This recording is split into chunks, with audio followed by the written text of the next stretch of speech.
Today we're going to be doing one-step inequalities. We're going to talk about how to solve them as well as graphing them, just so we can practice graphing. Now, with one-step inequalities, it's very similar to one-step equations. There's a slight difference, and we're going to talk about that. So this is something good to write in your notes. So when we are adding and subtracting inequalities, we use the same steps as we would with equations, okay? The only difference is you have an inequality symbol versus an equal sign. Now, with multiplication and division, you solve it the same way as you would an equation, except there is one exception. When you multiply or divide by a negative number, you must switch the inequality symbol. What does that mean? That means that if your inequality symbol is saying less than, if you multiply or divide by a negative number to solve it, to get the variable by itself, you're going to have to switch that less than symbol to the greater than symbol. And we're going to do examples of all of this, but I just want you to know that if you multiply or divide by a negative number, you must switch the inequality symbol. So number one, x plus 5 is less than 17. So I am trying to get x by itself. So I'm going to think about all the rules that I've learned with equations, and I'm going to apply those to inequalities because it's the same thing.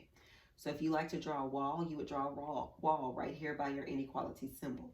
Now, 5 is trying to add, so I'm going to subtract it from both sides. I'm left with x is less than 12. Okay, let's put a 12, 13, 11. Now, is this an open or closed circle? Can it be 12? No. So I'm going to leave an open circle. Now I got to shade in the less than area. Here we go. All right, next one. Variable right here. So I'm trying to get rid of this minus 2. So to do that, I'm going to add 2. Whatever you do to one side, you do to the other side. So I'm left with x. I have my greater than symbol, and then I have negative 4. So how do we read this? Negative 4 is greater than x. Negative 4 is greater than x. The alligator is eating the negative 4.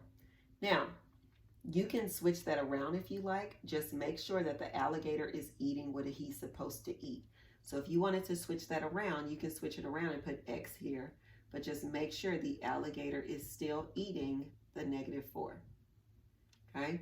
These are equivalent. No matter which way you write it, it means the same thing. Now let's graph it. Put our negative 4, negative 3, negative 5. Is this an open or closed circle? It's an open circle.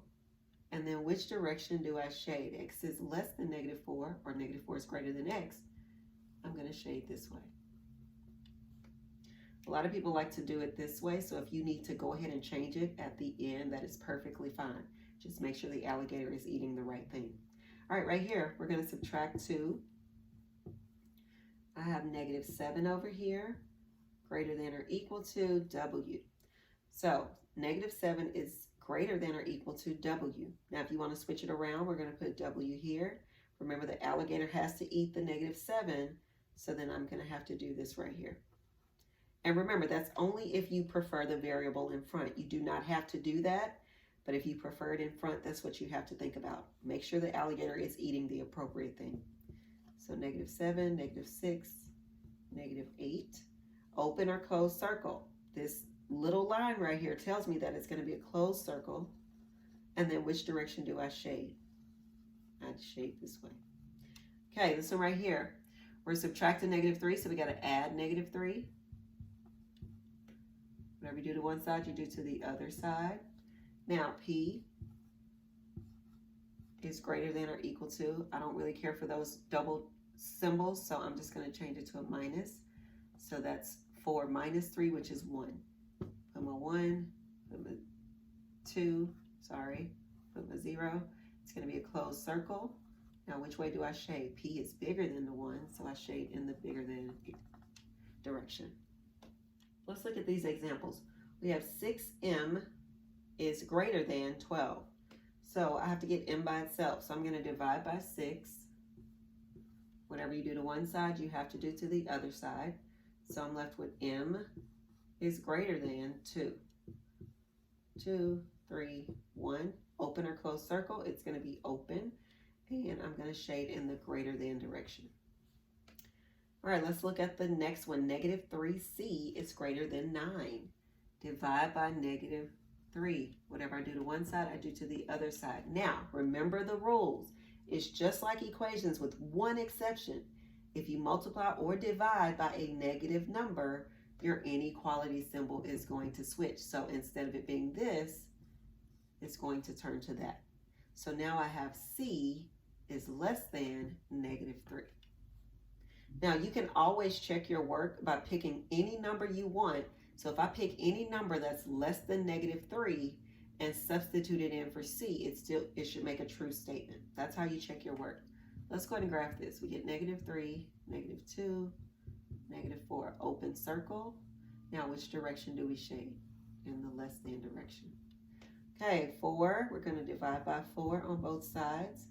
D is greater than or equal to negative 5. We do not have to switch the symbol because we did not divide by a negative.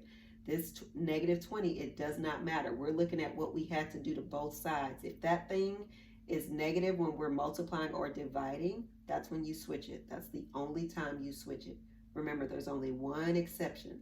If you multiply or divide a number on both sides to get rid of it, then you have to change your symbol. Okay? All right, so we have this. So we have negative 5, negative 4, negative 6. It's going to be a closed circle, and we're going to shade to the right. All right, last one. All right, we have a 17 is greater than or equal to a negative g. A negative g. Okay, I don't want to know what negative g is. I want to know what g is, which is a positive g.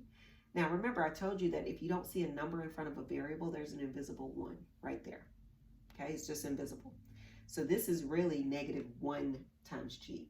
So if I wanted to get g by itself, I'm going to have to get rid of that negative or that negative 1.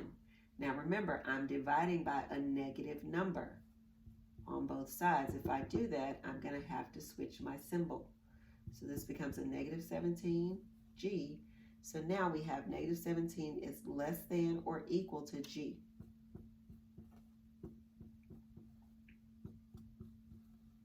Okay, it's going to be a closed circle. Now, which direction do I shade? The alligator is eating the g, so that means g is bigger than that 17. So I'm going to shade in the direction that represents numbers getting bigger. These are the last 3 examples that we're going to look at. So the first one, we are trying to get x by itself. It's trying to be divided by a negative 2. So that's the number I have to get rid of. So I'm going to multiply both sides by a negative 2. Whatever you do to one side, you have to do to the other side. Now notice, because this is a negative number I'm multiplying by, I have to switch my inequality symbol. X comes down because that's gone, and then this is a negative 10. So now, when I go to graph it, and then I'm going to do an open circle over 10, negative 10, and then which direction do I shade? I shade to the left. All right, let's get m by itself. I'm going to multiply by 3. Whatever you do to one side, you do to the other. M is less than 24.